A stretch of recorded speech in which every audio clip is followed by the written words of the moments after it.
एक पत्नी को आखिर में किसका नाम लिखना चाहिए? शादीशुदा लोग एक बार ज़रूर सुने। यह काउंसलर कुछ उनचंद समझदार और सक्सेसफुल काउंसलर्स में से एक थी, जिन्होंने कई जोड़ों को यह समझने में मदद की थी कि वह कितनी बड़ी गलती करने जा रहे हैं, और कई शादियों को टूटने से रोक लिया था। इस मीटिंग में आने वाले सभी कपल्स के दिमाग में यही चल रहा था कि वह अपने घर के बड़े बुजुर्ग जिस बात को नहीं रोक पा रहे थे, उसे रोकने के लिए एक काउंसलर क्या ही कर लेगी।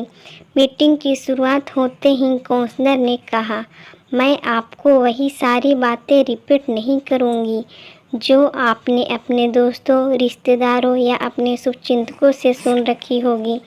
मैं आपको एक गेम खिलवाऊंगी। उसने सभी जोड़ों को ध्यान से देखा और बाद में एक महिला को अपने पास आने के लिए कहा।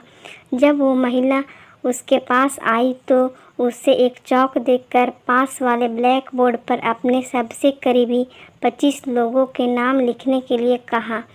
महिला ने सबसे पहले अपने बेटे का, फिर माँ बाप का, बाद में रिश्तेदारों, दोस्तों और सहकर्मियों के नाम को लिखने के बाद 25वां नाम अपने पति का लिखा। अपना नाम जब सबके बाद लिखा तो उस महिला के पति, जो खुद भी वहाँ हाजिर था, बहुत बुरा लगा।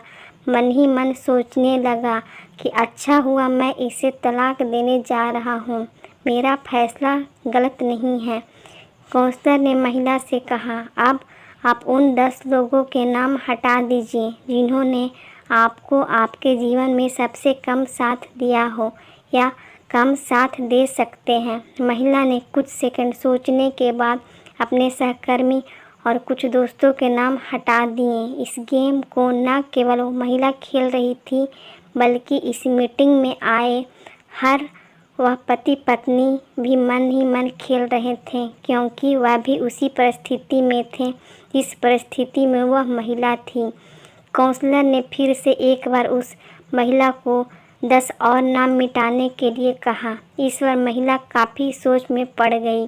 3-4 मिनट सोचने के बाद उसने अपने बाकी बचे दोस्त और रिश्तेदारों के नाम हटा दिए। अब केवल 5 नाम बच गए थे, जिसमें उसके माँ बाप और 2 बच्चे के नाम के साथ उसके पति का नाम भी था। हर कोई यह देखकर हैरान था कि सबसे आखिर में वह पति का नाम लिखने के बाद भी उस महिला ने दोनों बार जब 10-10 नामों को मिटाने के लिए कहा गया तो उसमें अपने पति के नाम को नहीं मिटाया। काउंसलर ने अब उस महिला की तरफ देखा और बोली, आपको 2 नाम मिटाने होंगे। महिला अब दुविधा में थी। वह काउंसलर की तरफ ऐसे देख रही थी जैसे कह रही हो कि मेरे साथ ऐसा जुर्म मत करो। काफ़ी समय लेने के बाद जब महिला ने 2 नाम मिटाए तो उसकी आंखों में आंसू थे, लेकिन वो नाम उसके माता पिता के थे। मीटिंग में आए सभी लोग इस घटना को बड़े ध्यान से देख रहे थे। उन्हें हर बार आश्चर्य हो रहा था, लेकिन इस बार कुछ ज़्यादा ही हुआ, क्योंकि सब मान रहे थे कि जब साथ देने की बात हो तो कोई भी व्यक्ति अपने माँ बाप का नाम नहीं मिटा सकता। काउंसलर यहीं पर नहीं रुकी। उसने अब महिला से कहा कि आखिरी बार 2 और नाम मिटा दीजिए। महिला की हालत ऐसी हो गई जैसे कोई उसे सज़ा दे रहा हो। अब की बार उसने काउंसलर से मना कर दिया कि वह अब इस गेम को और ज़्यादा नहीं खेल सकती। काउंसलर ने उसे समझाया कि आपको सिर्फ नाम मिटाने हैं और यह एक गेम है, इससे ज़्यादा और कुछ नहीं। जैसे तैसे काउंसलर ने उस महिला को 2 और नाम मिटाने के लिए मना ही लिया। कांपते हुए हाथों से महिला ने जब अपने दोनों बच्चों का नाम मिटाया तो वह फूट फूट कर रोने लगी। उस महिला ने पति के साथ साथ वहाँ सभी लोग दंग रह गए। वहाँ आए सभी लोगों को यही सोचना था कि चाहे कुछ भी हो जाए तो महिला बच्चों का नाम नहीं मिटा सकती। काउंसलर ने उस महिला को अपनी जगह पर जाकर बैठने के लिए कहा। काउंसलर ने वहां आए सभी जोड़ों की तरफ से ध्यान से देखा तो उतने ही दुखी थे जितनी कि ये महिला थी।